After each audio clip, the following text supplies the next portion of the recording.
Hello, Fightful Faithful. Welcome to another episode of SCRYPTS Vengeance Day edition. Things are crazy in the world. Kate and I will talk about a lot of that stuff that happened on the show tonight. But Sean is here. He's going to talk about things that happened outside of what we watched tonight, as well as the stuff we watched tonight too. Maybe it happened outside of what you watched tonight. Maybe it has something to do with something that you watched tonight. The tea. Maybe I can't say that definitively. So, you know what? I'm going to start this off by saying Joshi wrestling is not my beat. I have never pretended it's my beat. It's not my thing. Not like I don't enjoy it. I greatly enjoy it. Siri Kondo is probably my favorite performer in the entire world. But Scott E Wrestling on Twitter is the guy you should go to for that. Scott Edwards does an incredible job covering Joshi wrestling, and I defer to him on a lot of this stuff, but I actually told him this was coming as I look Thursday. And I just said, hey, have you heard the news? He said, which news? And I said, Rossy's leaving Stardom. Well, Rossy didn't leave Stardom. Rossy got left by Stardom before that could really happen. Now, and he founded it, right? That's the other kind of important piece of this. Let me just kind of go into the details of what I have information on, what I've heard rumors of, and all that stuff. So at least within WWE, within AEW, and then within New Japan, it was rumored throughout this week that Rossy Ogawa would be working with WWE in some capacity, or at least that was his hope after this Stardom thing was going to hash out or end. Or I hearing this, I find it hard to believe that he wasn't planning to leave already. But I'm not going to sit here and say like I know how this all unfolded right now. But there were definitely talks, at least within AEW and New Japan, that they expected him to be working with, for, under, alongside Triple H in some capacity immediately following this. Now, I don't know if that necessarily will happen, with Stardom kind of just putting it out there that, hey, this guy was trying to poach people. Now, keep in mind, I'm not drawing a connection from one to the other, but it's kind of hard to ignore that, 7 months before her contract was going to expire, there are rumors that Julia is heading to WWE. That's a first in all the times that I've covered contracts, and I've covered a lot of them. Haven't necessarily heard something as definitive as that. And also, it was out there like, oh, AEW has no interest in Julia, whatever. And when I would talk to people in AEW, they'd be like, we can't have interest in her. She's under a deal until like the middle of next year. And they're like, and one person specifically that I spoke to was like, hey, we mentioned her to Stardom as somebody we'd be interested in for Forbidden Door if that was an option, etc. So that was sort of like undermined, that rumor was undermined a little bit. Now, I can't speak to AEW's continuing interest in particularly anybody or anything like that, but that this was a widely discussed thing among New Japan's talent that I heard from, and people in AEW. Tony Khan right now tweeted, "Bye Rossy, the big goodbye," and said it's a clear case of industrial espionage, and tweeted a Batman gif of the penguin. So listen, again, I just want to say, outside of the rumors that I heard, I'll work to find out what I can. This will be something that a guy like Scott Edwards might find a little bit more out than me and the people that covers that. I mean, it's just so like it they're never not ends, making right? it hard to connect the dots Yeah, that much here. Like, there's a difference between what we can confirm because of what we know and the dots that got laid out. Because this statement even dropped on right after this pay-per-view of a vignette that felt like it was for Julia. So I don't think that the timing is an accident with something like that. Guys, also just a quick reminder to leave a thumbs up on this video. We have a couple more people than would normally be watching. And if you have super chats that you want to get in about the pay-per-view or about this, Would it be the first time in the past, 48 hours, 72 hours that I would be reading off some super chats? I want to put over Corey Brennan, who does a lot of great work for us, especially on the NXT beat. He's had a bunch of exclusive news. He had a report on Fightful Select about Braun Breaker and Baron Corbin. He had the Scoops thread. He's got a lot of notes right now, and these will go up on Fightful Select as well. He says Ilja was okay after taking a nasty bump during the main event. The main event got a lot of praise from Shawn Michaels and Matt Bloom. During the Dusty Classic final, the rope tightness was questioned after the two scary spots between Braun Breaker and Carmelo. It was said everybody came out of it a little banged up. NXT Women's Championship match was well received backstage. Praise for all three women involved, especially Lola Vice. Corey Brennan on the Scoops thread actually posted that she would be involved. And, it's funny because there were rumors that were attributed to me about Julia for some reason online last week, where people said that AEW was not interested in her because of, I don't know if they claimed that I said that she shot on people or was stiff or anything like that, but I never reported that. And actually a person in NXT sent me that screenshot. That's how I found out. And they said, well, she won't be stiff with Lola Vice because Lola Vice is Lola Vice and she was a pro fighter before. And that's how I was like, hold up, I didn't report this. Why are you bringing this to me? But Lola Vice gets a lot of praise there. Corey also says there's a lot of secrecy surrounding the main event aftermath, as rehearsals for the main event were kept to those who were directly involved in putting it together. And one that you guys, people listening, aren't going to like because it's coming out of my mouth, even though it's not me reporting it. It says throughout the show, when The Rock was shown on the Mania graphics, the crowd would boo. There were efforts to cover it up by production because they do that. Hate to tell you guys, they do that. Also, the triple threat was received well backstage. Oh, man. Scott saying my tweet made people come for him. Oh, boy. Yeah. But Stardom has tweeted that Stardom wrestlers and staff were notified last night that Rossy's contract was terminated effective immediately. But, I mean, Scott can verify Thursday. I'll see what time. It had to be in the wee hours. Can Bushiroad sue WWE for contract tampering? I am not going to pretend to be a legal expert here. Yeah, it was at 1:30 a.m. on Thursday when I messaged him about it. We do have this chat. Do you think the vignette was for Julia? I would imagine so. It felt like it. I don't have any indication. Like, I don't know why you think that. I don't know enough about Julia to got it away. But the only reason I would think that is because you think that. I would, if you had gave me 1,000 guesses, I would not have said Julia. I would just because it's a Japanese proverb specifically that like the three faces thing came from. Yes. And I don't think it's Okada because I think that would be a Well, I don't think it's Okada. No, I don't think that. So yeah, I don't believe this is Okada either. Shot Kid says, forget NXT, Rossy out of Stardom. Can 2024 just slow down a little bit?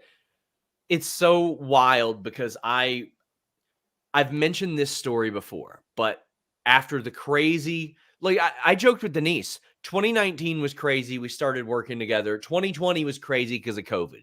2021 was an insane free agent year, especially going to AEW and CM Punk. 2022 was Brawl Out and the Vince stuff and Mercedes and Naomi leaving. That was even crazier. 2023 got even more insane. And at the beginning of 2023, I had a select article ready to run just whenever that was like, I think 2024 will be crazier. And it explained why. I didn't get to run that until Christmas night. Because it kept getting pushed back because crazier things kept happening. And I just, like, based on the trajectory of everything, media deals, and of course the Vince stuff, like, there's no way he was going to survive there in that company. Free agency, all that.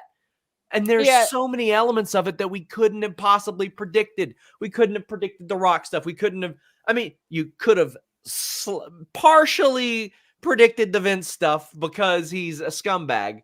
But yeah, and I want to make this clear. On history, yeah. Yes, I want to make this clear to people because I see a lot of people saying, "Oh, well, I wish that the Vince stuff got as much attention as fill in the blanks." We aren't done covering that. I just 3 people with Fightful bylines asked Triple H about it. Two people with Fightful bylines, myself and John Alba, asked Shawn Michaels about it. I'm going to Vegas. I can't imagine I'm going to get a lot of FaceTime with Triple H or The Rock, but it will be asked if I get that, and I'm able to. I'm not expecting more than like a minute or two with them if I get anything, but we're still covering this story. I'm actively working with multiple mainstream outlets to help them navigate the landscape of this and cultivate sources for these stories. So I just want to make that clear. That is not something that is being put on the back burner or anything of that nature. Like it is still being covered. We can just also cover more than one thing at a time. And yeah, I and think people can be mad about more than one thing at a time as well. You're allowed to be outraged by the Vince stuff and pissed about the creative direction of what looks like a certain WrestleMania main event, especially after we had Royal Rumble. But guys, get in your super chats and your humper chats, and please leave a thumbs up on this video. Caden saying that I got y'all. Main event is Roman versus Rossy. Look, head of the table, man. Head of the table. I can tell you that I heard from several girls within WWE that were like, Rossy, type of thing based on their experiences in the past. Like we're not excited about that possibility. Now listen, I can't speak to what his involvement will be in WWE, and quite frankly, maybe there's none after the news that dropped. It wouldn't surprise me to see WWE come out and be like, "No, we ain't getting involved with him," type of thing. Now, for those for those of you that are American wrestling fans and you're looking at a similar situation, it's not quite similar because Bill Alfonso did not have anywhere near the power, but Bill Alfonso got accused of this in ECW, of facilitating ECW talent to get deals with WCW. And that was covered in the rise and fall of ECW, but that's something that he was accused of. A Black Saturday type move in 2024 is wild. It is wild. What the heck is a TK's Rossy tweet? They didn't have a great relationship. They didn't. I mean, listen, I can bring up something that I reported, for the love of God. Megan Bain had been under AEW contract for a long time. Not only was she under AEW contract, I think still is, they gave her a contract while she was hurt too. They didn't want her to go without being paid while she was hurt. She came back, she had a match, and Tony said, you know what? You should seek some work elsewhere, perhaps Stardom, from what I understand. The Stardom Twitter account tried to deny that. I then got calls from AEW officials and New Japan officials, including some that I would consider unfuckwithable in certain senses. And all of a sudden that tweet was down. All of a sudden that terminology was correct, according to those people. There were, in my limited knowledge of the relationship between AEW and Stardom, it seemed like there were some miscommunications. There were some just miscommunications there. And that's all I can really speak to, because again, not particularly my beat, but yeah. Also, Okada contract status. Yes, he's a free agent right now, as of this moment. Yeah. Looks like, I think that's all the specific. Chase U calendar sold out, buddy. Sold out. Insane. Just wait until the Sean Ross Sapp Riccacino calendar drops, buddy. We are going to sell. They don't stand a chance. Just us posing next to Great American Ballpark. It's going to be great. It's going to be with a great. Nice one. Saying, hello, people of Fightful, big fan. Keep up the great work. Well, thank you for that. Thank you, Kyle the Ginger. Yeah, thanks, Kyle the Ginger. You said it about yourself, so we get to say it about you. So I feel like there are some people that have noticed too, like there hasn't been a lot of Stardom AEW crossover in general. There weren't Forbidden Door matches, you alluded to. Julia wanted to be on that. Obviously, this with Tony Khan tweeting about it. If Rossy was supposed to go to WWE, do you, gut instinct, not a report, clarifying that up front? This is me just asking Sean. This is all complete reckless speculation that I have absolutely no regrets of. Baby. Yeah, I have no. I mean, that's why I said there have been rumors, because listen, your boy ain't covering that beat. Rumors. Do you feel like Triple H maybe doesn't have the same pull of bringing people in at this moment as he might have 2 weeks ago? Like that's got to be potentially a part of that too, right?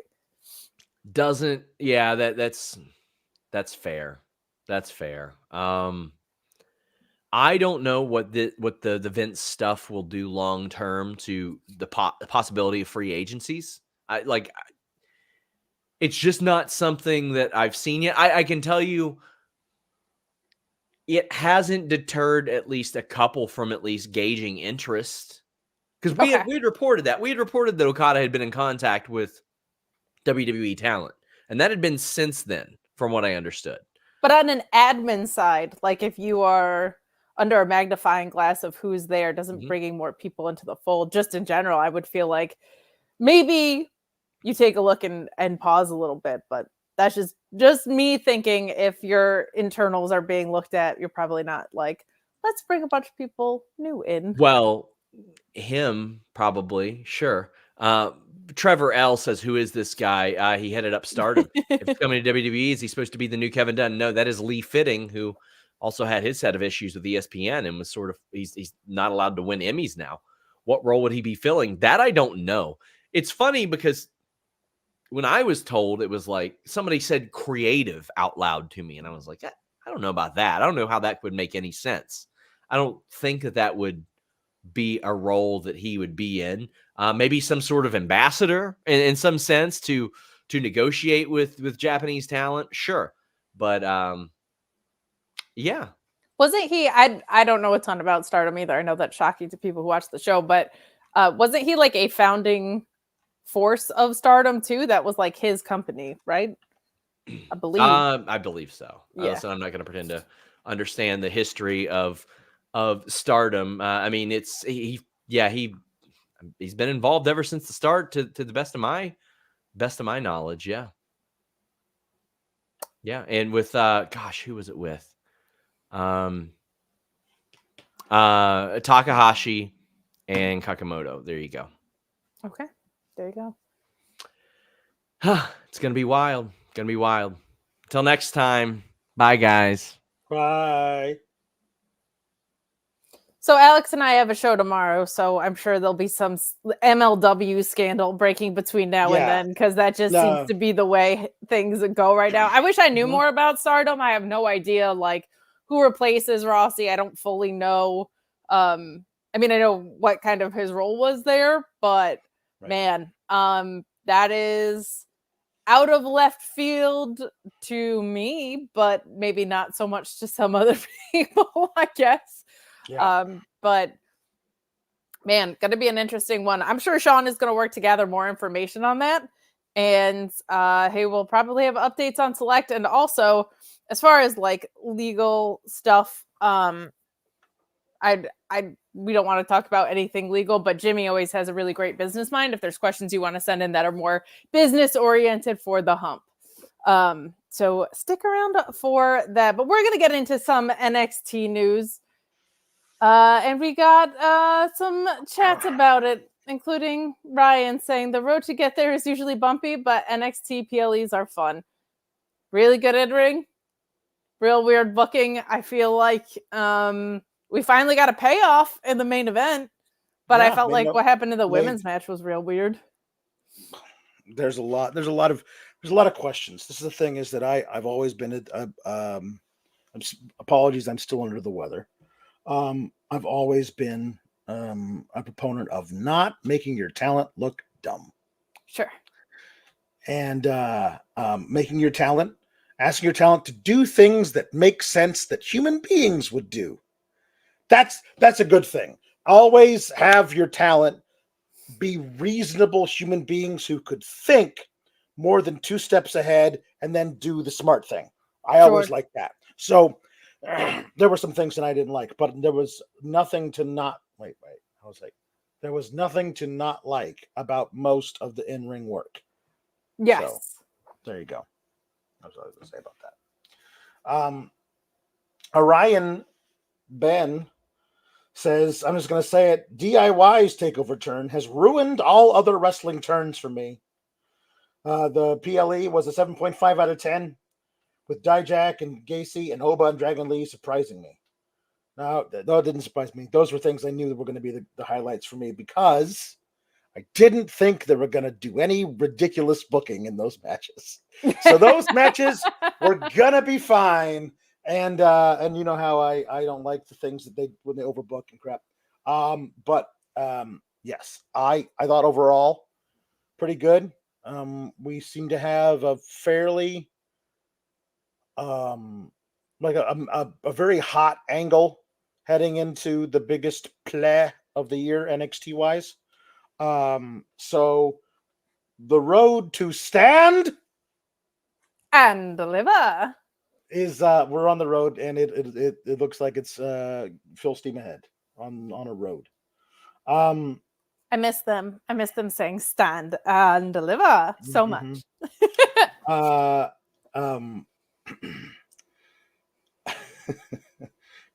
Kiriara says a late Groundhog Day pun. Punk Satoni Phil Punk, CM Punk Satoni Phil. There you go. Very well done. Thank you. Let's just get into the matches. The opening was the Dusty Rhodes Tag Team Classic Tournament, in which each of the teams features at least one member that appears imminently call-upable. Yeah. And the prize for winning the tournament is a tag team title shot. And obviously we know by the end of the night that one of them wouldn't have actually done that, but you could have easily, depending on what you did with the booking around everything else, you could have convinced me very easily that either Trick and Melo or Bron and Corbin could not only win this match, but become the new NXT Tag Team Champions. But now, because I feel like Bron is like literally being fought over by Adam Pearce and Nick Aldis, and Melo has had all of this time on the main roster. He was in a tournament. He's had matches. He's getting FaceTime in the office with Nick Aldis. He was in the Royal Rumble. It feels like no matter which team won in the opening match, that they were just going to go on and lose to the family and then just get called up, and the whole thing will kind of be like, it would be great if they planned like more than 3 weeks ahead, and that would be really cool for me, but they don't usually do that. The match was a lot of fun, except for the fact that the ropes were not tightened well enough, so Bron Breakker nearly decapitated himself.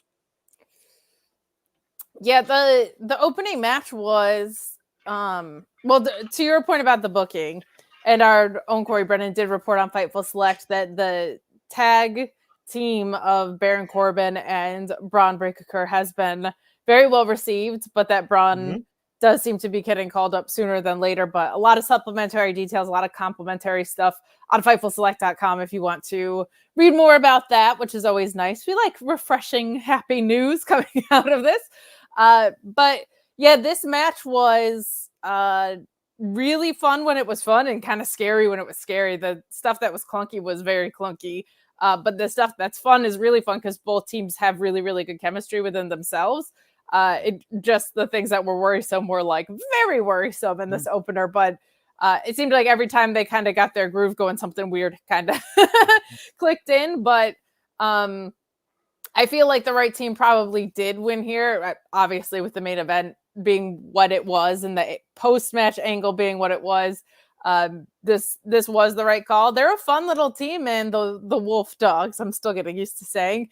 But I liked this. I gotta say too, Wade Barrett on commentary tonight with Vic Joseph, they have great chemistry, and I'm very surprised that when they were playing commentary roulette, these two didn't end up together more. I'm surprised that Vic Joseph wasn't called up to the main roster because he's been a really, really, really solid.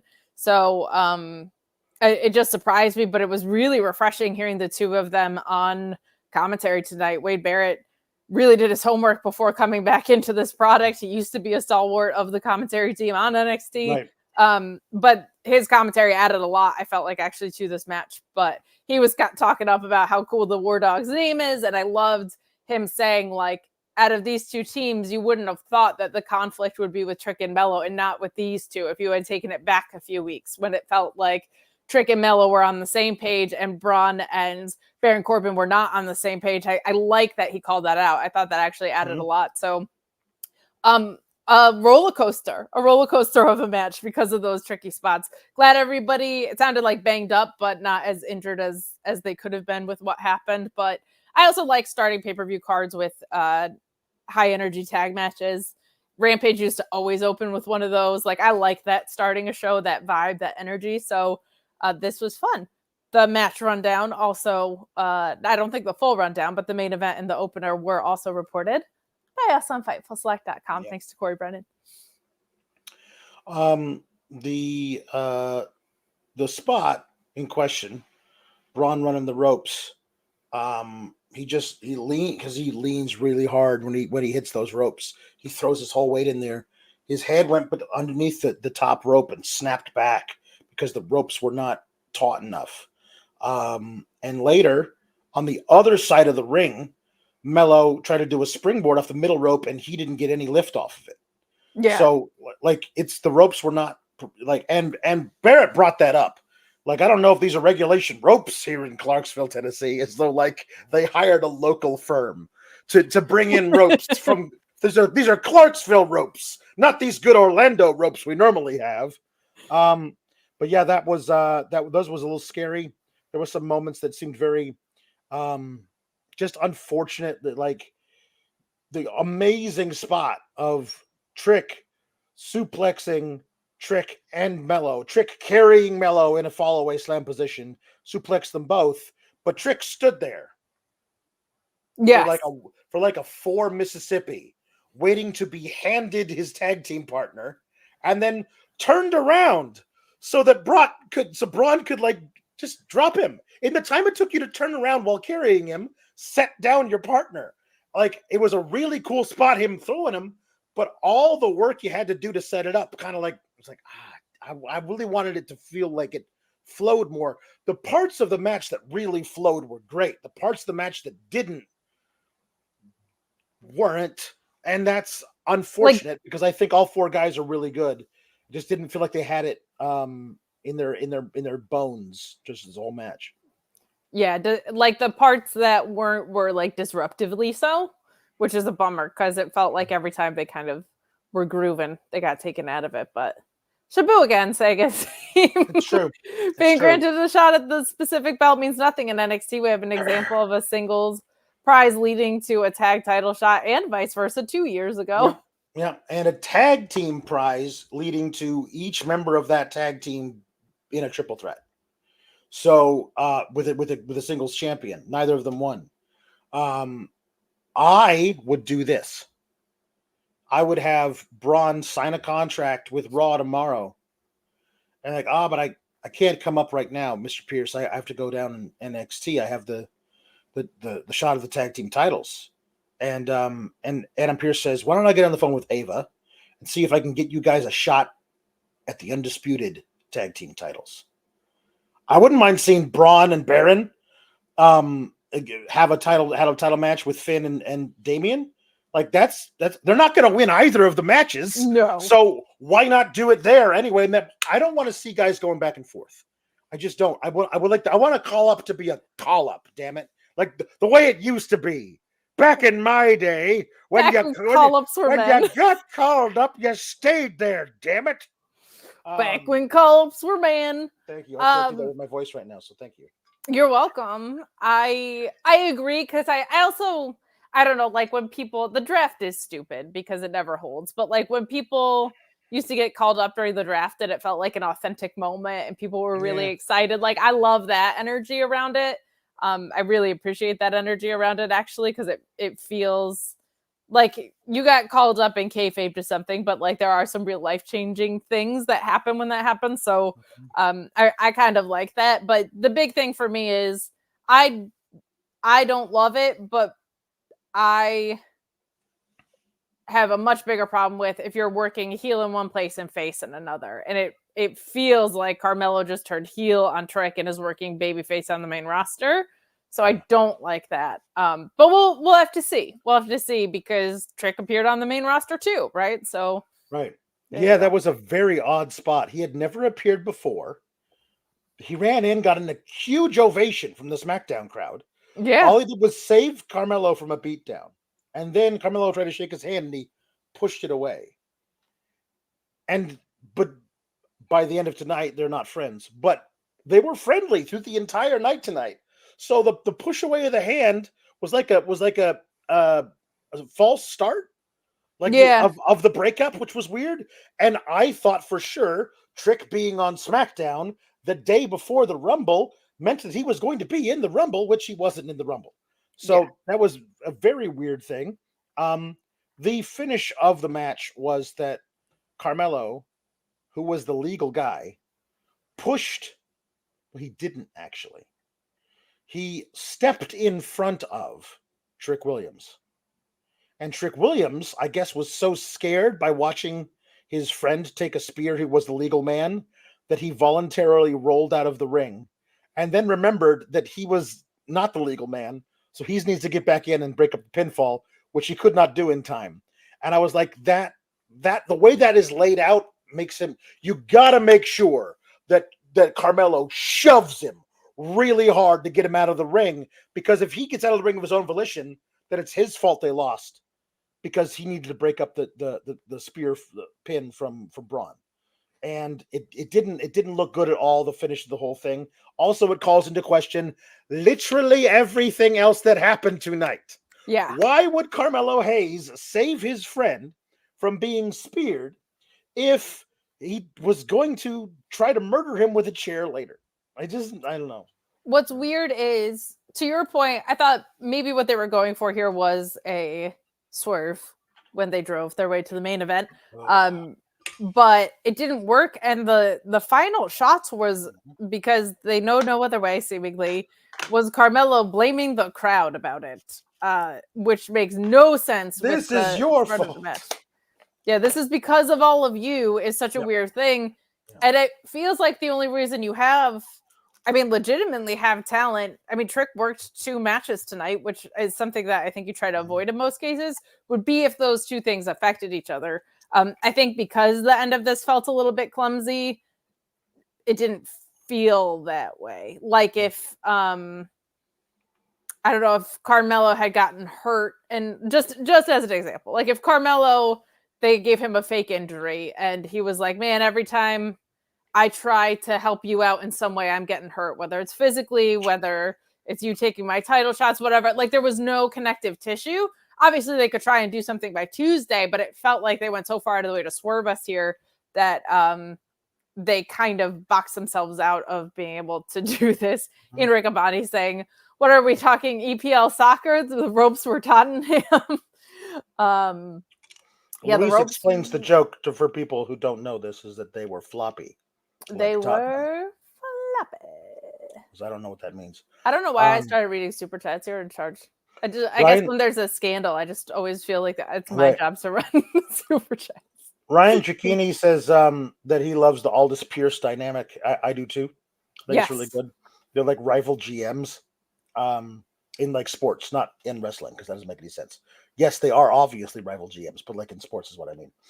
And Shabu again says, I love the old call-ups. The ones that were permanent and had a guy come up without his entrance, a gimp mask, and a release 6 months later.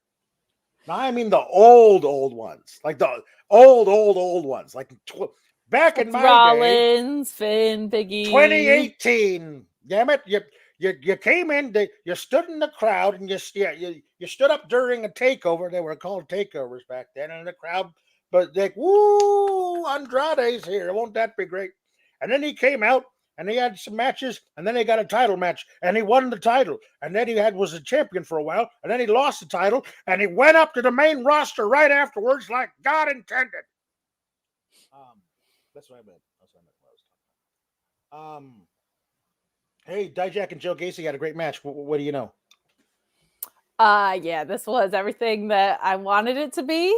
DIJAK getting a big win on play is always nice. Or it is nice. It never happens. So him having a big PLEW here is really fun. I loved the duct tape over the eye spots. I loved Joe Gacy being in the garbage can and him tearing down the garbage can with him in it. It doesn't just have to be Sky doing it from the top rope, people. You could do that from the ground too. Love that.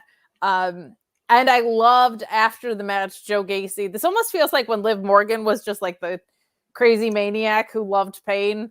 Like Joe Gacy taking the loss here and smiling makes me think, hey, maybe this is going to be a multi-match thing, which I actually really like when you're establishing a new kind of version of someone like we are Joe Gacy. The fact that he would have a feud that builds on the match before it with someone is a great way to establish who a character is. DIJAK's a great guy to do that against. So I'm hoping they run this back a time or two. I really liked this. Seeing Joe Gacy in the ring was really refreshing. This character is the best version of what they've been going for, I think, a little bit with Joe Gacy that makes sense and clicks in.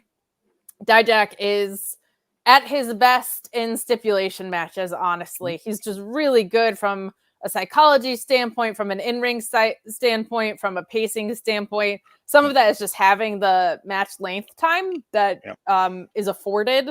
I feel like he can tell a really complete story with someone, and Gacy was really strong in this too. I loved what we got out of this, and them just beating the hell out of each other was a whole bunch of fun for me.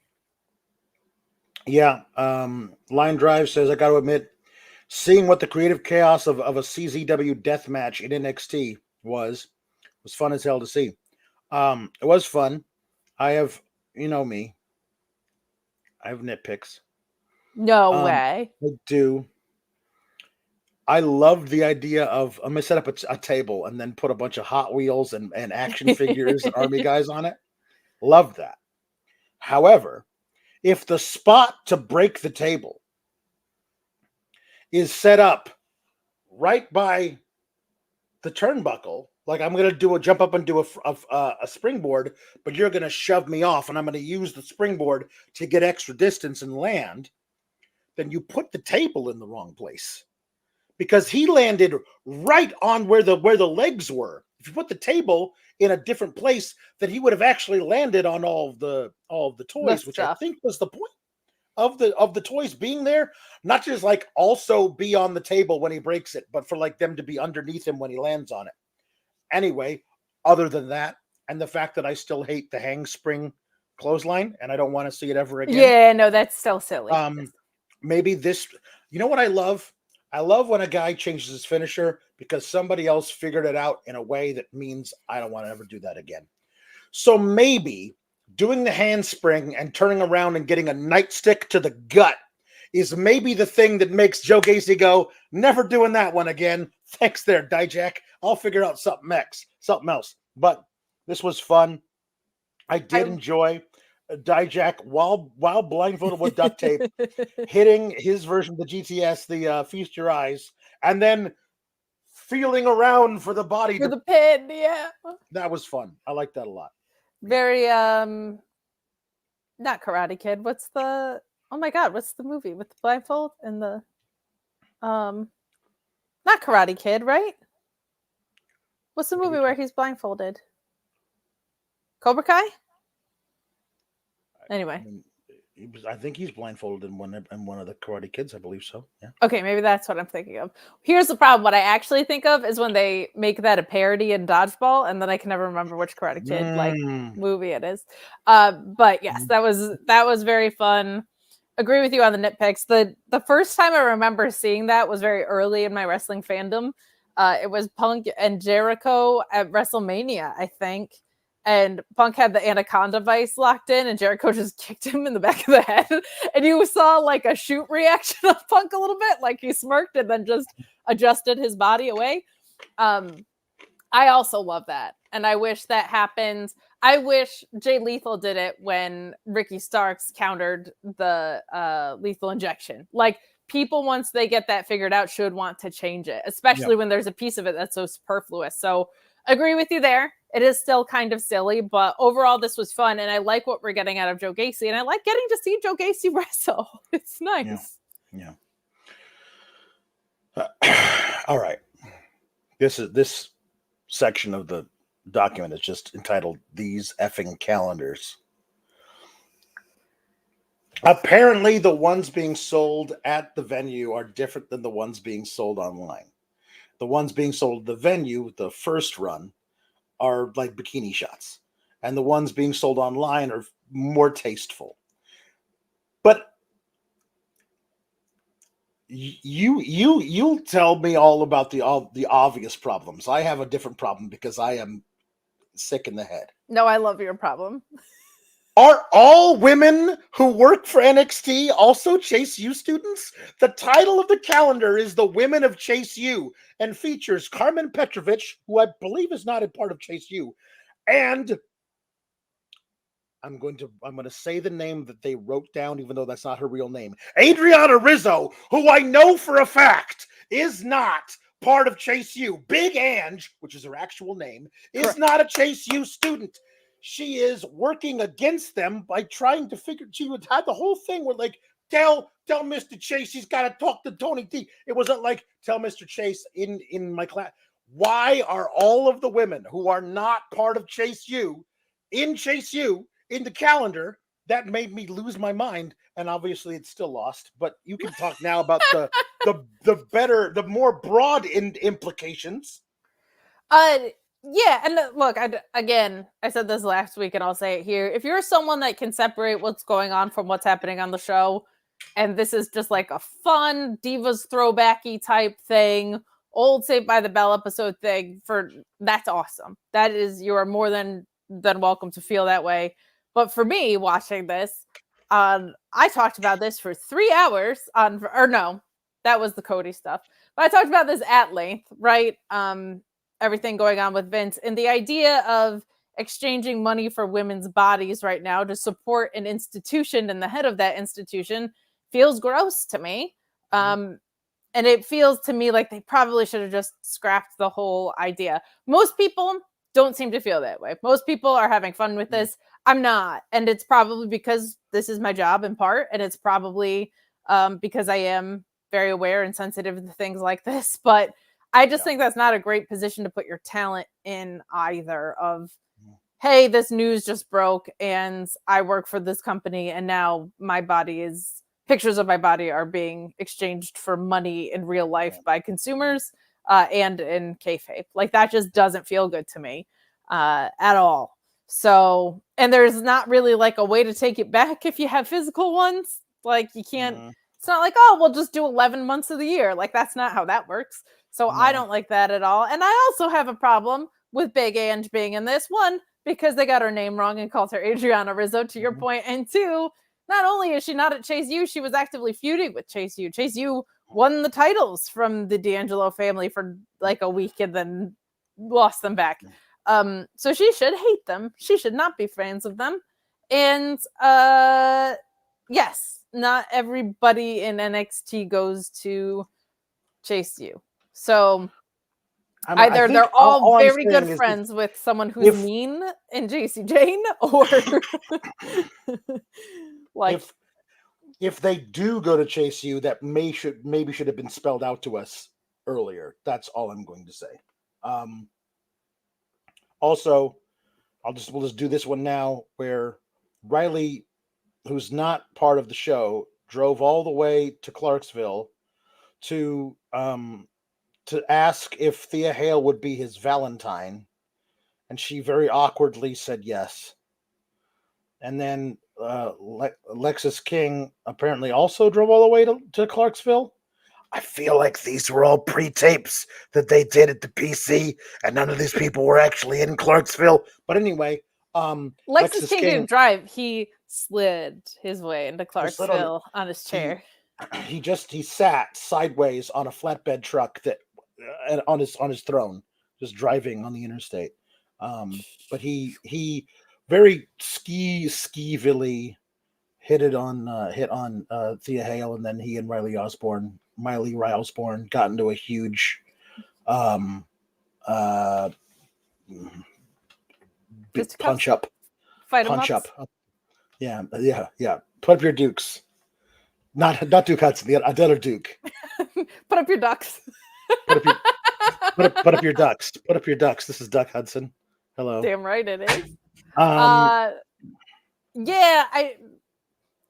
Fighting over a girl seems like the next logical move in a basically after school special type of wrestling show. Yeah. So story tracks. But yes, this is at least I'm happy for Thea Hale. At least the boy that she likes her back. That's great news for her. Also, again, though, probably wouldn't have one of my talent going around hitting on women that aren't interested in you at this moment in time from WWE. Like, is this so fundamental to the character of Lexis King? We need to keep this on the table? Probably not. Like, him just being a skeevy guy just doesn't feel really great when we're trying to get rid of those in WWE right now. Right. Yes, somebody did mention ex-AEW mega recruit Lexis King. I just don't listen, the calendars thing, like, these are women who presumably of their own consent agreed to have pictures taken of them to save the university. Okay, fine. Let's say I grant you that. Why are we also doing skeevy guy hitting on women who absolutely want nothing to do with him and keep telling him no, but he keeps hitting on them? That is workplace harassment and should get him fired. Like, obviously it's just wrestling. You wouldn't fire the character.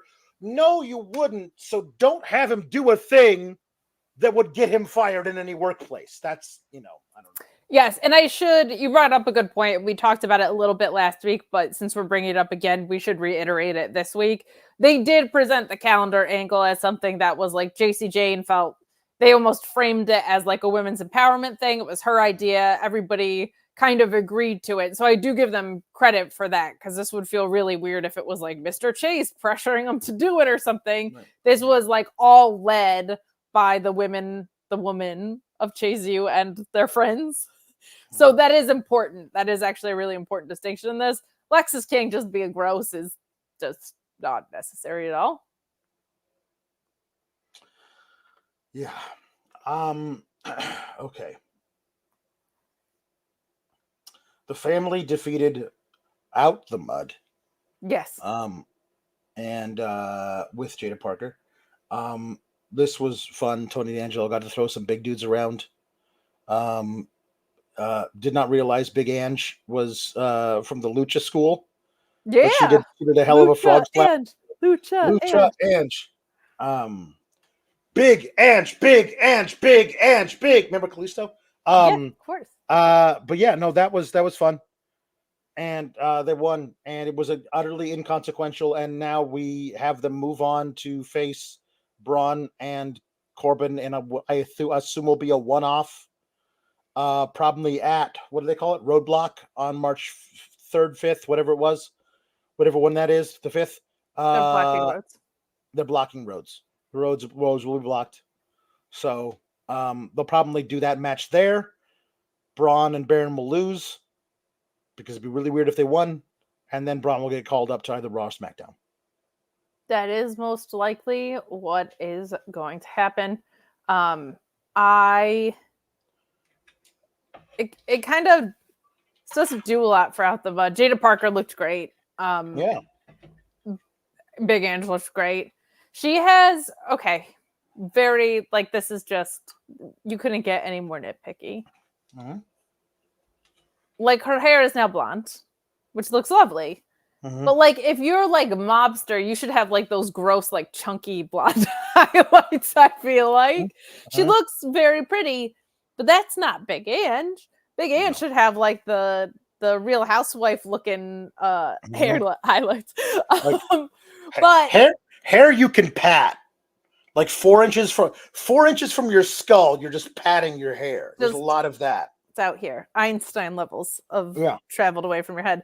My only thing is, like, I actually thought Out the Mud was going to win this, because I thought it would have set up some sort of return shot for, like, this was non-title. So I guess if you wanted the women involved, it had to be. But if they were going to win anyway, just felt like I would have just probably made that a title shot. If they win, you can't be. I mean, it's obvious. It's the 6-person mixed tag match, which had to happen, I guess.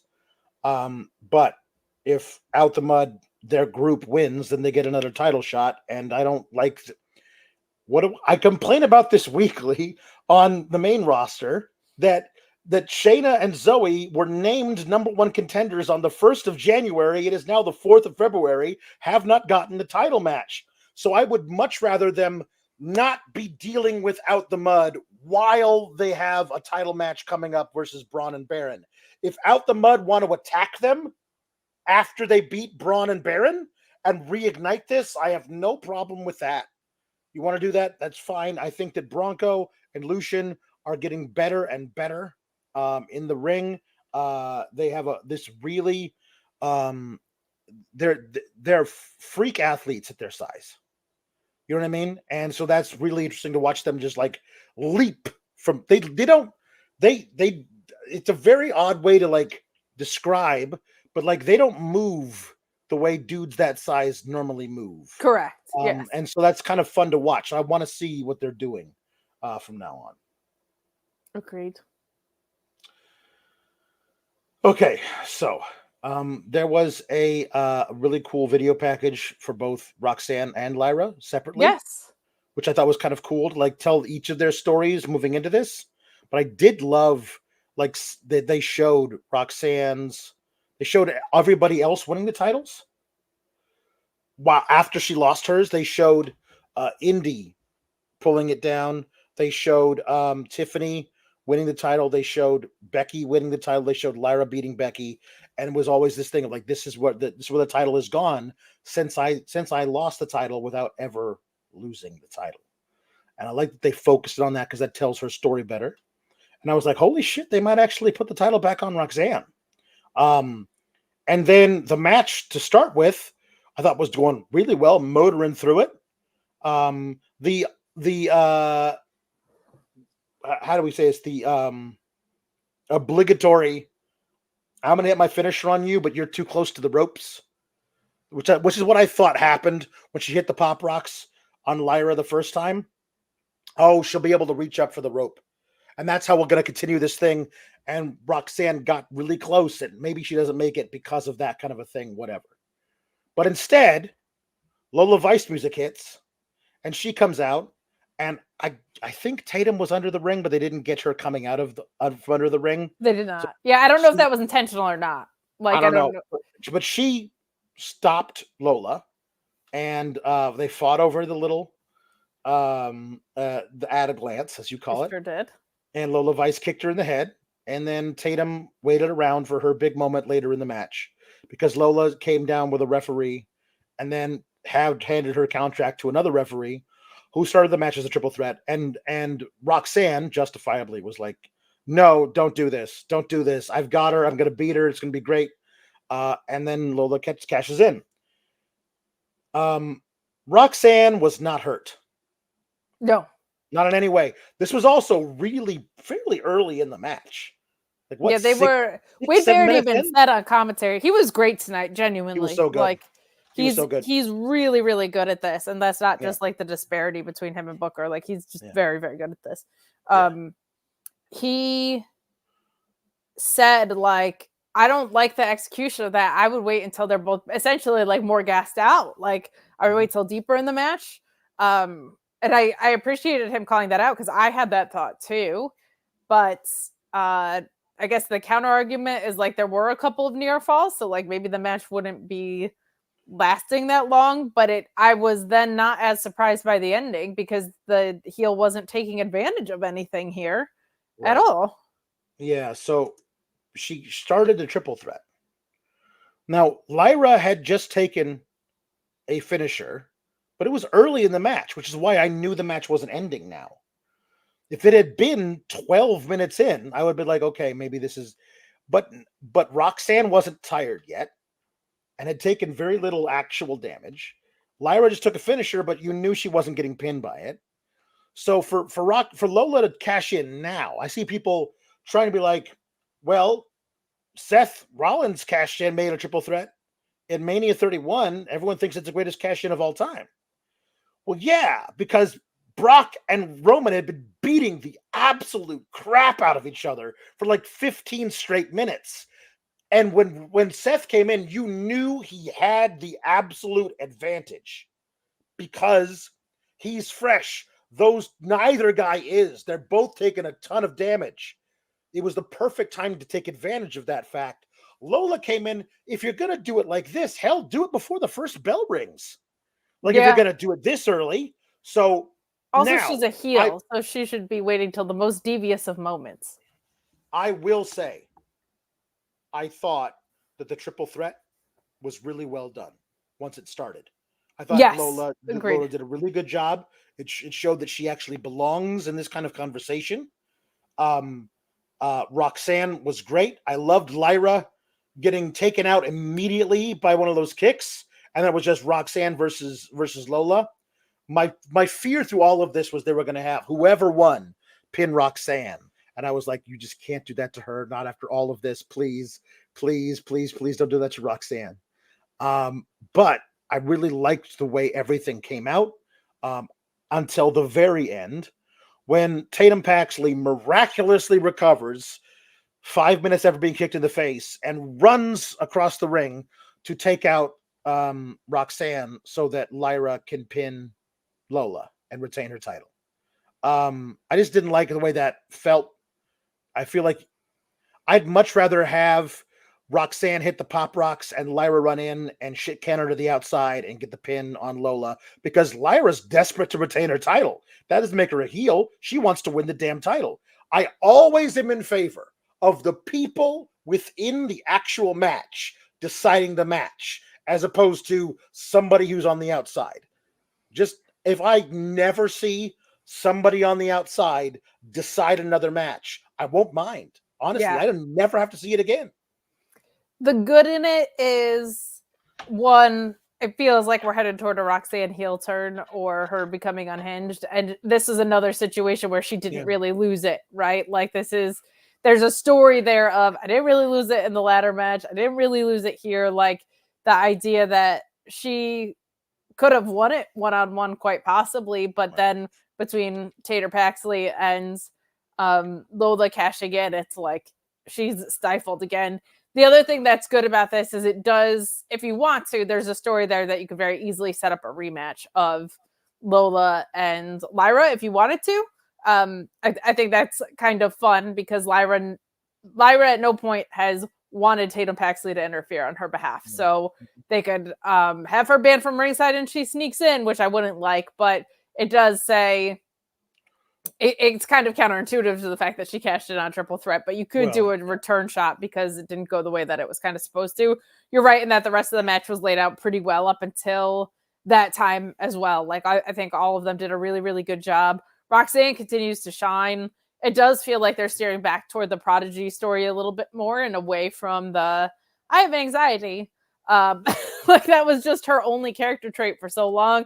Came out in the red jacket. The video package was great going into this. I was also just laughing because Lyra had the purple feathers and they kept peeling off. So there were purple feathers all over the ring, which was just silly. But all three women did really well. Lyra's strengths are almost entirely in ring. Roxanne is great in the ring as well. Lola Vice looking better and better with each rep. She looked great in there. So it was overbooked, but it's not overbooked to the point where it was so nonsensical. They have nowhere logical to go. Pretty much everybody emerges with something logical to take away. So I mean, that's pretty good. You mentioned this whole thing with Tatum. Like, this might be the first time that Lyra's like, actually, thank you. Yes. My title was really in doubt there. I had both of these women had it like, and they could have pinned each other.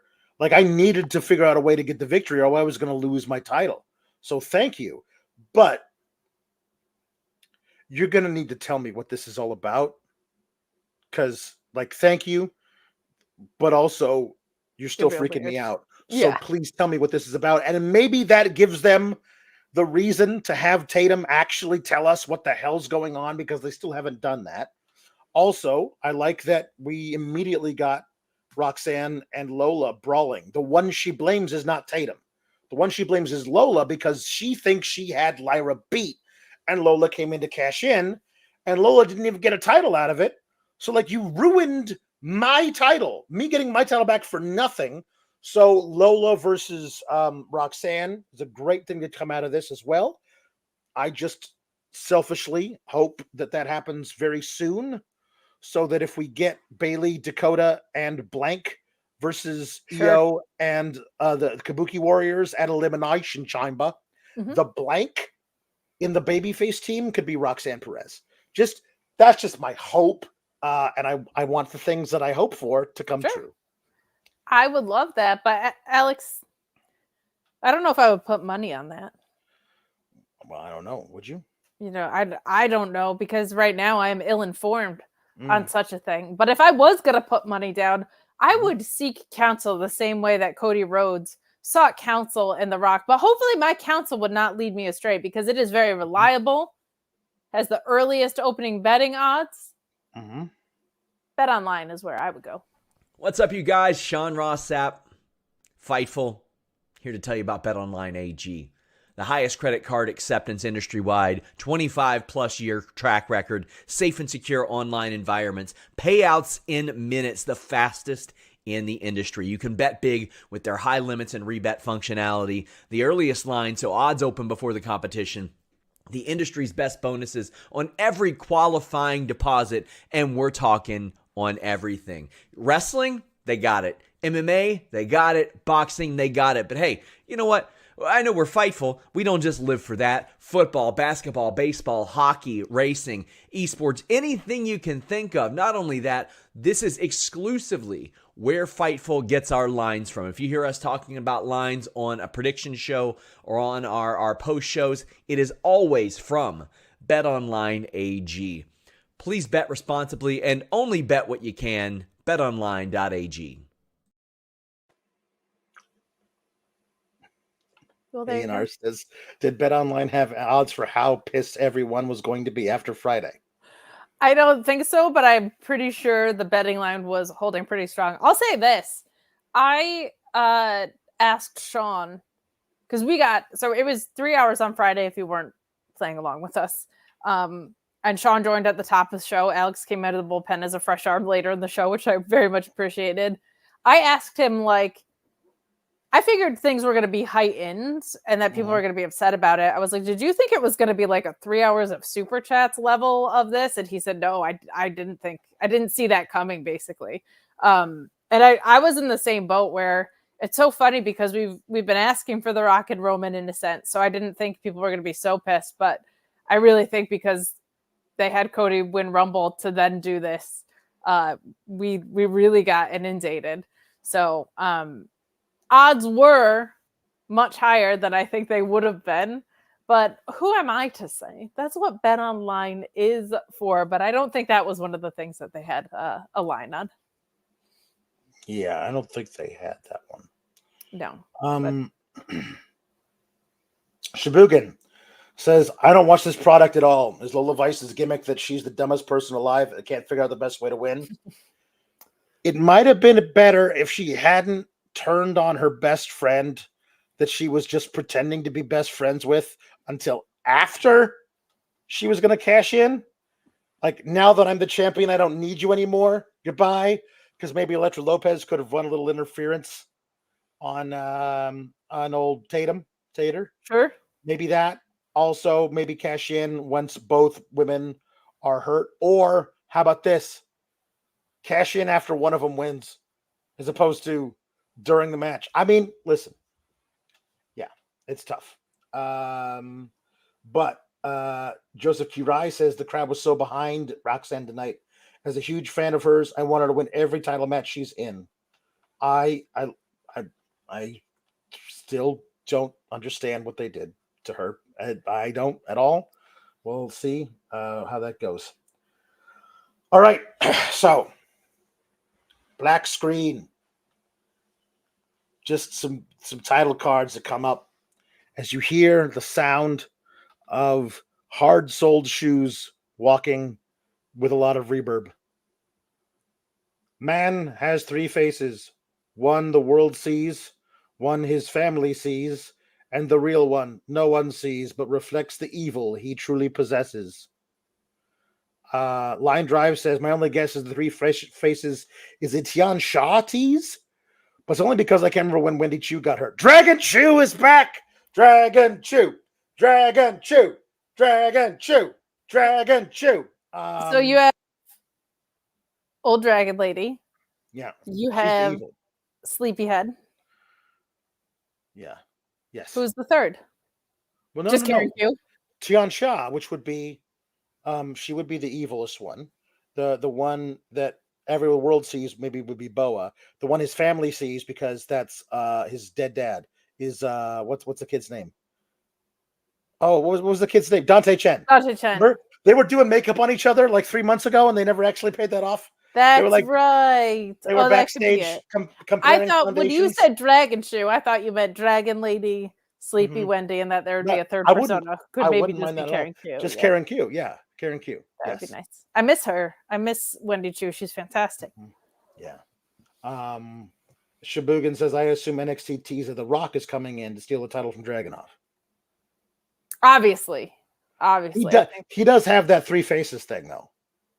You know what I mean? Like one the world sees, one his family sees, and the one that reflects the evil intent. Why did you screw over Cody Rock?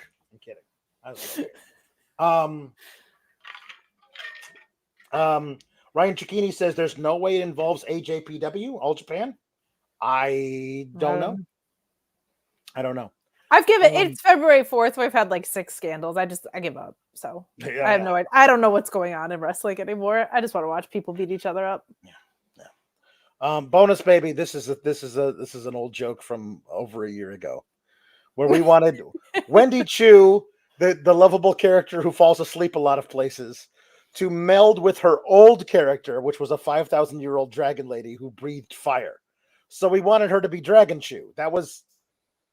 Yeah. And I appreciate it because we actually do have Blue Chew as a segue tonight. But I wouldn't want to play sponsorship read so quickly back to back. Is your sex life stuck in developmental?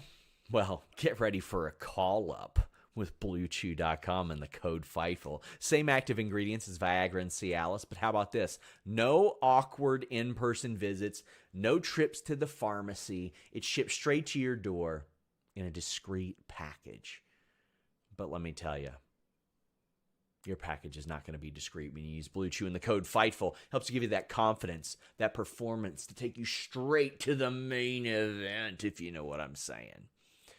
When approved online by one of our physicians, it just arrives straight to your door. You're not going to have people nosing around with what you're doing, and right now you get your first shipment free when you use the code FIGHTFUL. Go straight to the top. You know what I mean. Memorable performance, high spot, whatever other innuendos you can think of, BlueChew.com and the code FIGHTFUL. You got him. Sassing. Okay.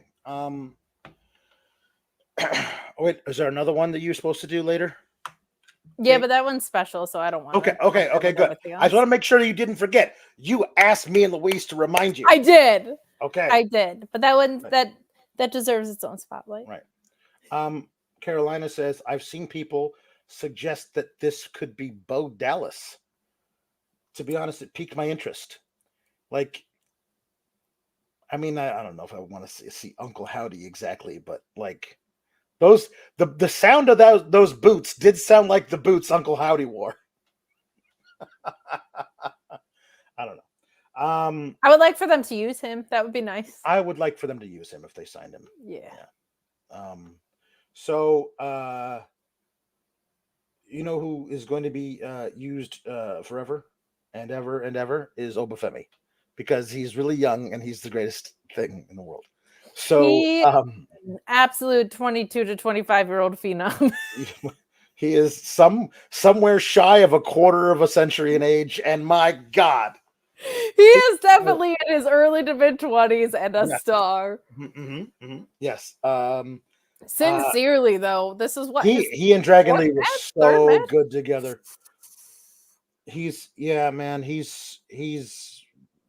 really special. This is way up at the top of my super heavyweights versus cruiserweights list. Like, it's way up near the top. It's right up there because he sold so well it's Dragon Lee. Like, I feel like he's not really a cruiserweight because that dude hits like a truck, but he's so damn skilled. all the way he was able to like reverse so much of what Obafemi was trying to do to him right from the beginning. And because Oba's a tank, you could do whatever you want to this dude and nothing's going to hurt him. So he did a double stomp to the face off the top rope, a double stomp to the face. And he's like, I'll get back up again. Like this, some really, really good stuff. Yeah, he's throwing he did the slip under and then the running power bomb to Obafemi, but you can't keep Obafemi down. You can't do it. And eventually he's going to reach up with that giant bear paw of his, smack you in the chest when you're running on the apron, shot put you across the ring, pop up power bomb you, and you are done, son. That's it. You're not getting up. I love Obafemi. I love that they started out his title reign proper in this way, saying that this great competitor who's a SmackDown, he's listed on the SmackDown roster. He's a SmackDown guy. He's going right back to SmackDown after he loses this match. Like, that's a main roster dude who will be presented really well when he gets back up there.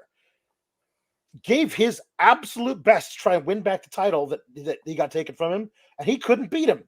Like, that's an amazing way to start off Obafemi. And now I think we get Obafemi just murking fools. Yeah, I think we step up, just putting them down.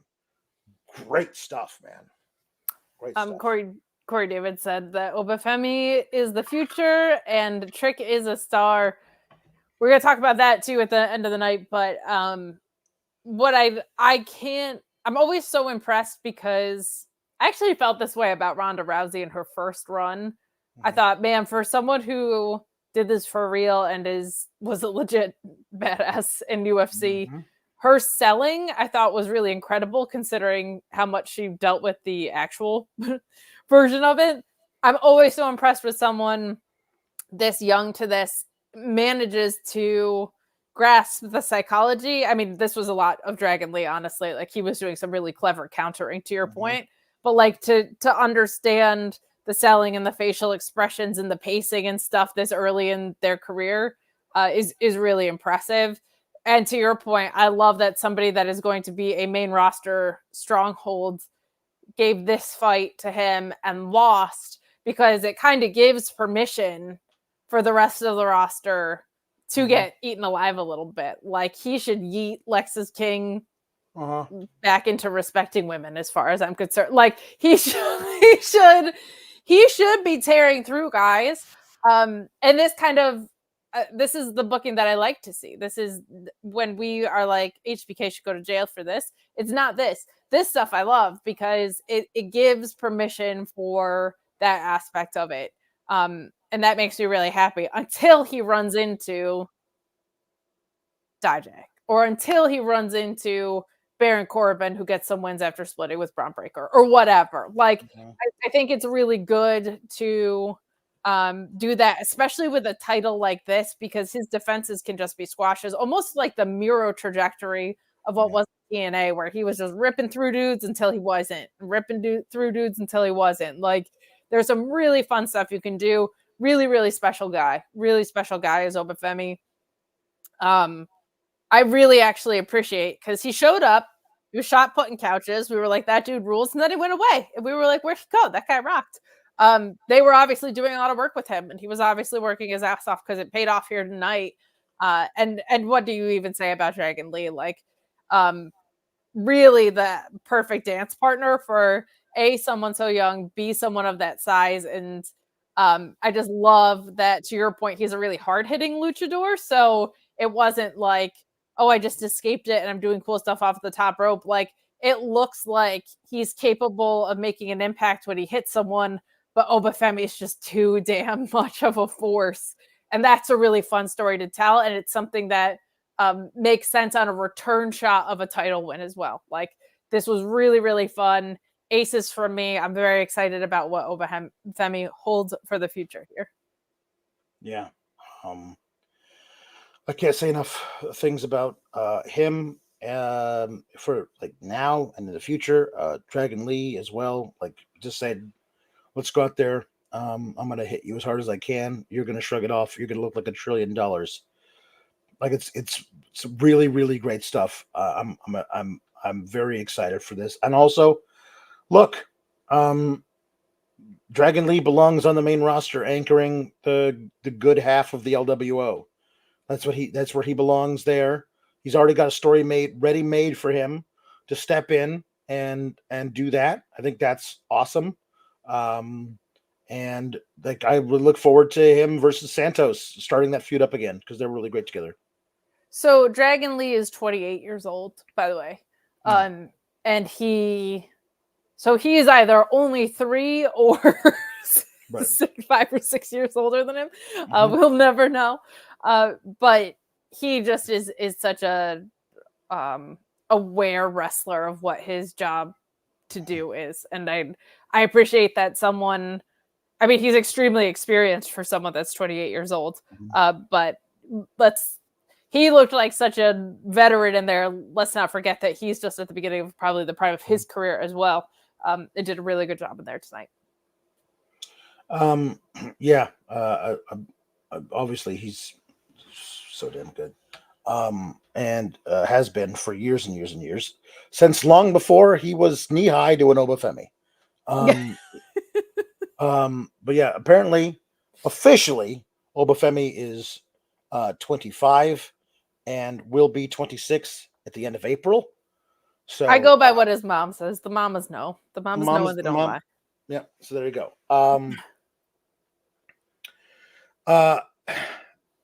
Ava is going to Ava's going to have a huge announcement. I think what this was her. She put has up a Tony Khan graphic, man. Ava Rain has a. I'm sorry, just Ava has a huge announcement. Yeah. She's so. Yeah, she wants to. She's bringing in people. Obviously, this other person. So we'll see what we do with where NXT. I think their big signings should just be people from the main roster who aren't doing anything right now. Well, I do like this. The creative around Ava has been weird. She is young and growing, so it hasn't been the most comfortable transition for her.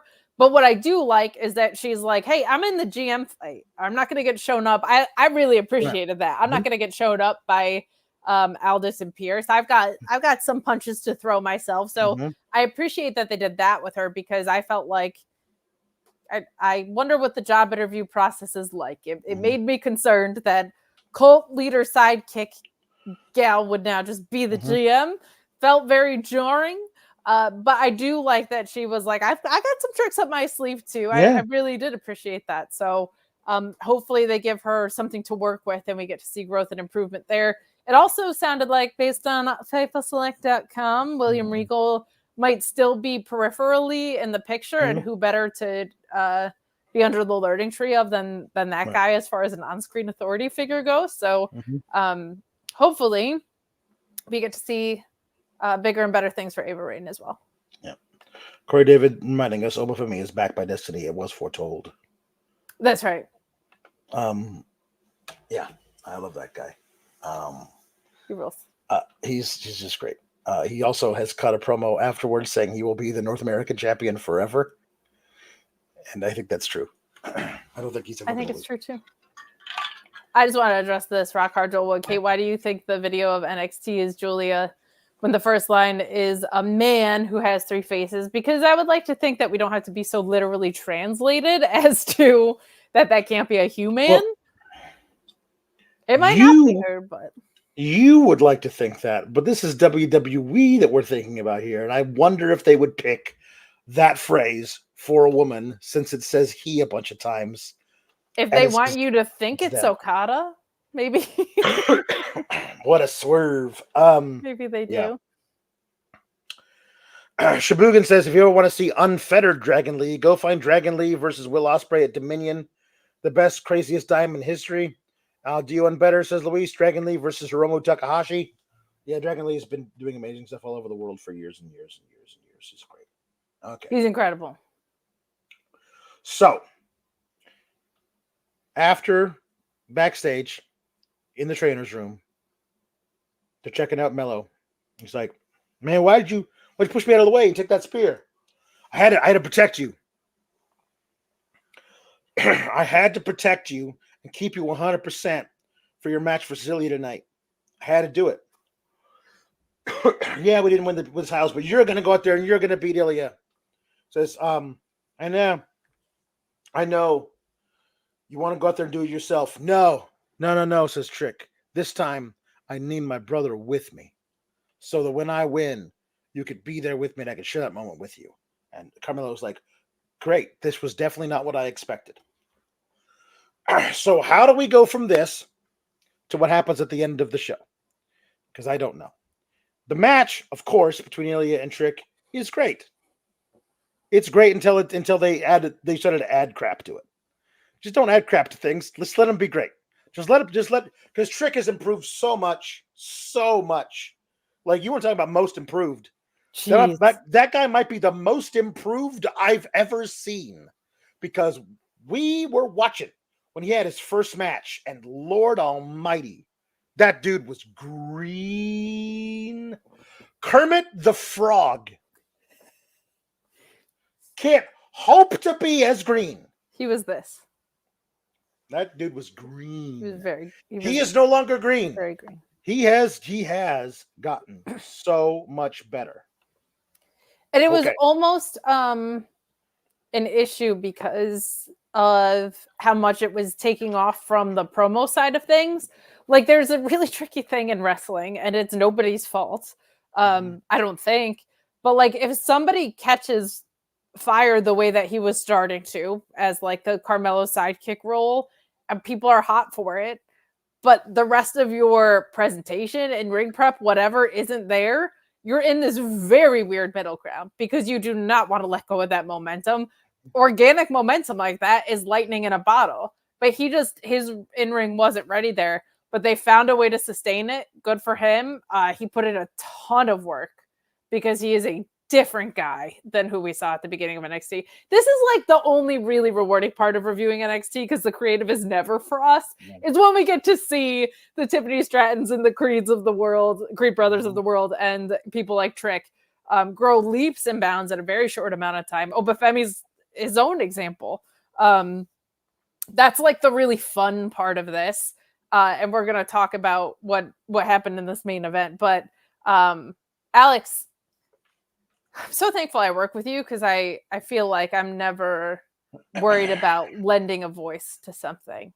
Oh, okay. Good. But if I needed to, I would go to hookedinvoiceovers.com or Hooked in Voice on Twitter. I should probably update this so that there's an X there. But our own Matthew Hooks, who is a wonderful sponsor of this show, works with international and national brands, doing incredible voiceover work. He also does more than just the voice recording aspect of it. He works on the editing end of this, but he has worked with some of the most reputable brands in the world. And if you have voiceover needs, there's nobody we would recommend more than Matthew Hooks. If international and national brands are trusting Matthew Hooks, who are you not to?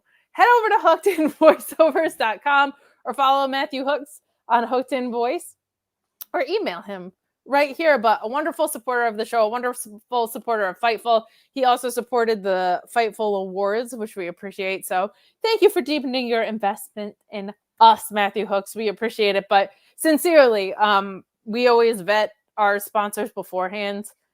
Whether they're other podcasts, we want to make sure that they are in line with the values that we have at Fightful. We don't want to ever platform someone's work if they aren't either morally or ethically or professionally in line with what our own standards are.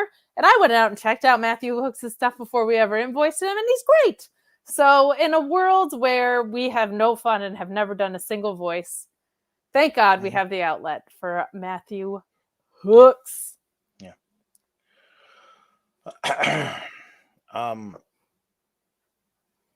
No.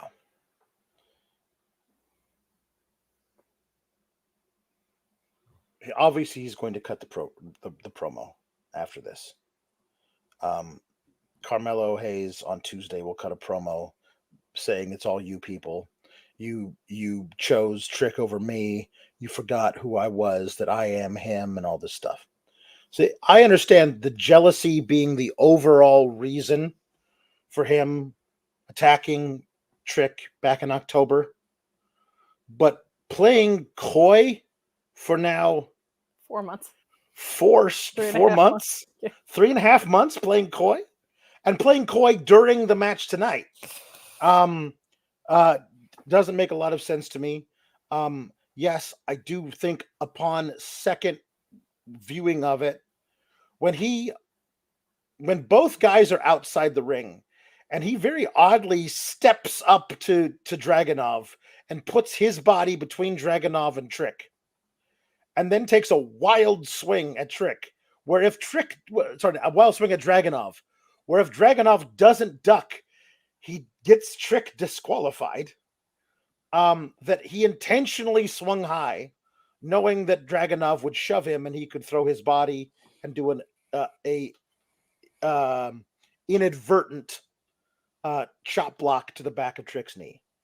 Okay, he is really emoting out there on the outside. Lot really of feeling. Worried, really trying really hard for everybody to understand how much he really needs his brother to win this match. Very, very sorry that he accidentally hit him. Oh my God, if what I did leads to him losing, I will feel so bad about myself. And then Trick and Ilja have a pretty good match, except for the ref bump. I just hate ref bumps. I just hate them. Nothing I hate more than a ref bump. It's not good when your live crowd starts counting, knowing it's going to be longer than 3. You know what I mean? Like the whole crowd is counting along because they're so used to ref bumps that they know exactly where this is going. Yeah. And it's not like it grew in volume. Everyone from the onset was like, right. I know what this is because we've done it so many times before. Mm-hmm. I'm also exhausted on ref bumps, and it's because they also happen all over all the wrestling we watch. So even if it happens once every 2 months at NXT, which I think it happens more frequently than that, we just see so many of them because they happen on the main roster at AEW all the time. Yeah. So the ref bump allows for a second ref to run down, and the crowd counts, I think, to 8 when he hits him with the knee, mm-hmm. With the Trick knee, which I love that's a name for his move there. So he would have lost, but he kicks out when the second ref shows up. So back and forth, heavy hitting, really hard, brutal stuff. There was what I think was supposed to be like a rock bottom from the apron that just Dragunov just didn't take. He just came down really awkwardly on his ankle, and I was like, oh my God, if he broke his leg there, that would be horrible. But the match is brutal throughout, beating the hell out of each other, and it comes down to, I'm going to run across the ring and try and knee you in the face, and you're going to run across the ring and try to headbutt me in the face. Should we go on 3? Okay, let's agree to both go on 3. 1, 2, 3, and they run, and a headbutt beats knee, like Rock smashes scissors. Headbutt beats knee, and the headbutt won. The Rock beats everything, my friend, including Cody Rhodes. But so, Dragunov winning is probably a good call here. I love Dragunov. And he doesn't need to move on because we're doing this for a while. So Trick, Melo gets in the ring and consoles Trick, and talks about you're my boy, you're my brother, you'll always be my brother. I've always got your back. You came so close. I'm so proud of you. You say you came so close. I'm so proud of you. I'm so proud of you. I have to make sure I say this to your face before I turn around behind you, and then give you another chop block, and then go get a chair, and then wail on your knee 17 times. Just I don't know what if Trick wins, does he do this? Because the answer better be fucking yes. Because then you're gonna get a match with the guy anyway. So when you turn on him, obviously you're smart enough to know you're gonna have a match with him. So turn on him when he's the champ, and then get a title match from him and prove you're better than this guy who was always your sidekick. Why did everybody forget? I was the one who brought him in here. He's not as good as me. If I get a match for him one-on-one with the title on the line, of course I'm going to beat him. I am him. I'm Carmelo Hayes. I would think attacking him after he won made more sense than attacking him after he lost. How dare you lose? Just seemed odd. I don't understand why there was all this subterfuge through the entire day today. It was always, it's just to swerve us. I understand. But then I would ask the actor playing the character, why are you doing this, this, and this, and this? Is to throw whom off the scent? The audience? Because that can't be the answer. It's just weird. If you know you want your outcome to be Dragunov retains, Baron and Bron win the Dusty Classic, and the motive is jealousy, I don't understand why Carmelo doesn't just lose the tag match. Right. Dragunov retains, and the reason Carmelo is pissed is because he was so he didn't even care about the tag match because he was so focused or whatever, or like it was his fault for losing the tag match. And now every time that Carmelo tries to get gold, because basically ever since Trick has been on the rise, right, and won his North American title and whatever, now Carmelo can't win gold to save his life or something like that. Like that.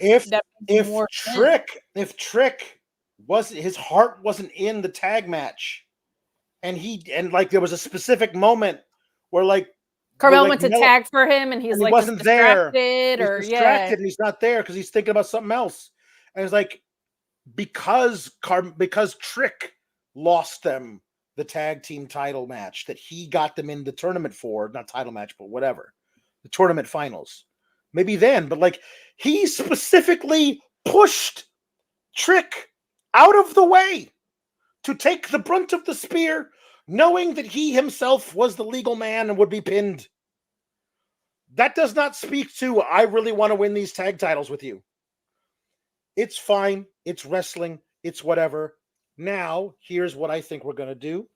We're going to get, I think, Trick and Melo one-on-one, or at least they're going to book it as the main event of whatever it is, Roadblock, right? The match doesn't go to a real finish because, of course, it doesn't. It's WWE. But this leaves them both wide open for them to now have at Stand and Deliver, as Throwback tells us, and I think it's basically exactly what I would have pitched myself. Because of this, we will see at Stand and Deliver a triple threat match for the NXT title: Williams versus Trick versus Melo versus Dragunov. Trick pins Melo. And this is the best way to send both Ilja and Melo to the main roster. Long-term booking. I really love that for the main event of Stand and Deliver. I don't know who else you would have face Dragunov at this point. They can build somebody else. They've got 2 months, but right now there's nobody waiting in the wings. Or I'm like, yeah, we got to do that one. That's your big. This has been a very long storyline. The fact that Melo tried to rope Dragunov into it by blaming Dragunov for the original attack, Dragunov must not like that either. Both guys have had really long-standing rivalries with Dragunov. A triple threat match at Stand and Deliver where Melo gets pinned by Trick, I think is the only way to really do it. I'm looking forward to that match because it'll be great. It'll be a major, major story match. Trick winning it and staying in NXT as the champion while Melo goes to one show and Ilja goes to another show. I think separate shows would be good for them coming out of this very long feud in NXT. I think that's the best way to handle all of this. I think that you try and do the grudge match one-on-one, but it never really gets cooking because of the animosity and also Melo jumping the guardrail and running away. My notes said, because I had the same thought there. My notes just said they better effing send up Dragunov if they do that because his entire title reign has been about that story. Yeah. So you better. But I don't hate that. I think that's a really good way to go. I think it capitalizes on the momentum that Trick has. It feels like he's ready. And I don't hate that. That feels like a really good Stand and Deliver main event for everything that they have going on right now. but that does make this like it's already a long story. I'm so glad something finally moved forward with it. And I will say, while the execution of what was being told I felt was clumsy, Carmelo was just like the most natural talker they've had in a really long time. Like maybe since Adam Copeland. Like he always navigates what he can to the best of his ability, and his ability is very high. So even in a sea of what can feel like nonsensical creative to me, he does an excellent job of the way that he goes about things. I personally love Carmelo as a heel, so I'm excited that he's a heel. But the other problem with this like jealousy motivation is like he's getting main roster shots. So if you're right, it's a very weird thing to have. If I'm Trick so mad you're more over than me in NXT when he's on SmackDown. If Trick was in the Rumble and Melo Makes wasn't, a lot more sense. Yeah, that's a thing. If you have Trick be in these, obviously I wouldn't do that because I don't like guys doing double duty. At least we have Melo coming up in April, but I wouldn't love to have. But if you had Trick in that tournament that he lost to KO, like Melo getting pissed that Trick is getting all these shots, makes a lot of sense. Also, shout out to Wade Barrett for filling in on the whoop that Trick, the intersplice beats that Booker T always does. I was very impressed by how it shines a light on how ridiculous it is when Booker does them. When you have another guy do it, and it is ridiculous. It's always been ridiculous. Hamoncito Gomez reminding us that Melo was wearing the same open jacket that HBK had on when he turned on Jannetty. If it was it's a zippered black jacket, unzipped all the way down to the bottom, but still attached to the bottom. He can't not book himself. I was gonna say the Best Hits Volume 2. I guess the issue just came out, but little nods like that, I actually appreciate. I like those. Ian R says, "Dare I say, Melo whooped that Trick?" Ooh, you're not wrong. And that's actually what Melo said when he was walking backstage carrying the destroyed chair. Someone ran up to him and says, "Do you have anything to say?" He holds up the chair and he goes, "Whooped." He walks away. That rules. That's his backstage little thing. So I didn't see that. That's awesome. Cool. So that's good, right? We're good. That's the show. We've got a lot more chats though. We do. JW Pringle says the SGS 1,000 strong. We had 1,000 people watching tonight. That was really cool. Thanks, guys. We did. Thank you so much. Welcome, new kids from JW Pringle. Ian R asking, did Alex pick this shirt simply to confuse Kate? It worked. I don't get it. I know what it's referencing, but I don't know why. It's the Beatles. I get that, but it's Homer Simpson and his 3 best friends, just like the Beatles. Okay. Luis says maybe DIJAK is extra for the title. I think DIJAK gets a title shot versus Dragunov at the little named Tuesday deal. Probably, yes, that makes sense. Roadblock, and it'll be a great match, and Dragunov will win. Probably because Gacy costs DIJAK. Probably. Listen, I'm just telling you what they're probably going to do because I've watched the show a lot. I know, you know what it was? Dragunov and DIJAK was so good with the last man standing match. Like it was absurd how good that match was. The idea of anything less than like a clean bout between the two of them, it feels like a bummer. But you're right, and that's probably Throwback says Wade and Vic never lost a beat, made the show killer. They were great together. Honestly, listen, guys, this team tonight should be the calling SmackDown every week. Yes. Let Corey cut his teeth as a play-by-play guy and lose all of his smarmy heel tendencies as a commentator in NXT. Agreed. Also, if Corey Graves can handle Booker T, then he's a guy you need to keep around for a long time. Because that's going to be really hard for him. But I think Vic Joseph has long proved that he can be a top commentator in this company. Beyond. And I agree. The two of them had a nice flow too. Like individually, they're both great, and then together, there's just like they have a familiar chemistry too. They've been doing that together for a while.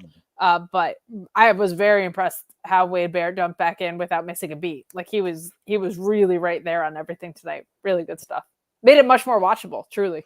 Shibugan saying NXT Rhodes block, Rock versus Dragunov, Cody referees. Shibugan says, come on, check on TK. He's posting again. He's posting through it. I've mostly just seen silly gifs, so God bless them. They are very silly. Love for Boost says, Lexus King talking about, I'm not Pillman Jr. Also stalking a coworker across state lines. So they're basically doing the same shtick they did with Pillman Jr. Well, he didn't have a gun, so that's progress, says Love for Boost. I guess so, yeah. Jay Miller is saying with this Rossy news that NXT Japan could be back on because Io and Julia are close with Rossy. Honestly, I don't know enough about it, but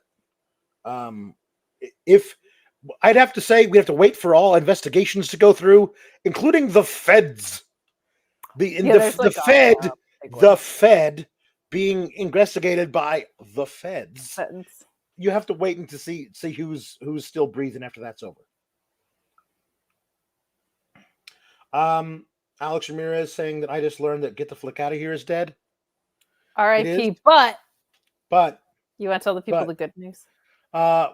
We're starting a thing on Select as part of the Sour Graps family of podcasts, which is called This Is Cinema, where we determine if movies starring wrestlers are in fact cinema or if they are not cinema. And the next one we're going to be doing this week is No Holds Barred, the original WWE movie, back when it was a WWF movie. It's horrible, and so it'll be a lot of fun. So that'll be we're doing that this week. So we'll let you know. Okay, more stuff here about Rock and stuff. Shibugan says, can we talk about the fact that Rock got booed every time he was on screen at Vengeance Day? And there was a "We Want Cody" sign. And Shibugan says, apropos of nothing, NXT let in a "We Want Cody versus Roman" sign to the event, and it had it on camera. I genuinely think they're shifting gears. I wonder if these were always the gears. This was always it because they thought Cody wasn't over enough that they had to do this crap. I don't know. Honestly, I don't know. It's really weird because it's very weird to swerve with something else that is a blockbuster main event that people have wanted. They just didn't want it in this way. But I can't say that as far as like a conspiracy theory is out of bounds in any way. Like that, this is the most I've rooted for Cody, to be honest. Like this is the most I've been like, just give the guy the freaking title already. Yeah. I'm seeing people who say that they'd like to see Cody challenge Ilja because we already saw Charlotte used her Royal Rumble to challenge Rhea a few years ago. Cody Rhodes challenging Ilja. I mean, that's the Mad Russian versus Captain America. I honestly feel like when Ilja gets called up, they do that program anyway. Yes, so, very, very, very likely. So maybe they'll do it then.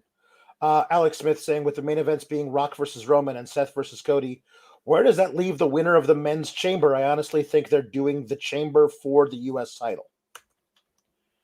I think that's what they're going to do. They're going to use the chamber to pick the women's challenger for Rhea, for the women, and use the chamber to defend the U.S. title. I think Logan is in the chamber, and the rest of them are in there, and they do a thing for the U.S. title. Could be a tag chamber thing, too, because that feels like the one with the least direction where they could grant something, in my opinion. Because I feel like Logan Paul in a massive ladder match at Mania itself might be the way to go with that. Right. And I actually really like the tag chambers. I feel like those have been fun. It all depends on who is in the tag chambers, to me. And who wins, because if Awesome Truth wins, I'll puke.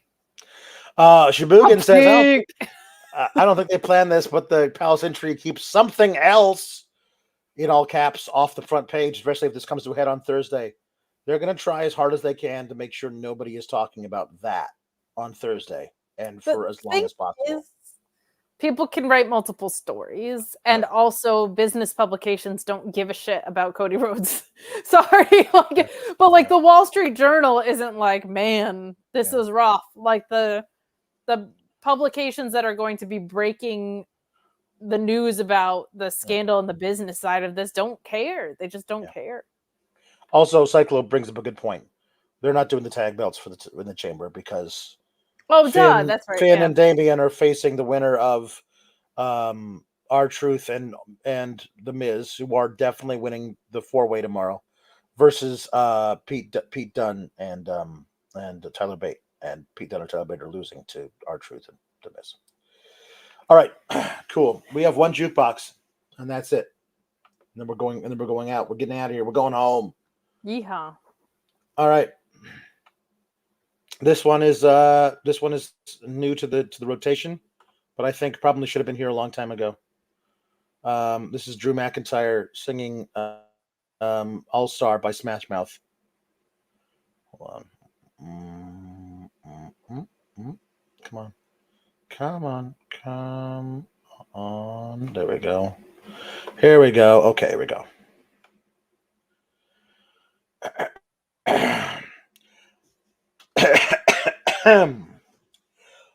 Somebody once told me the world is going to roll me. I ain't the sharpest tool in the shed. She was looking kind of dumb with her finger and her thumb in the shape of a nail on her forehead. But the years start coming and they don't stop coming. Fade to the rules and I get the ground running. It makes sense to not to live for fun. Your brain gets smart, but your head gets dumb, mate.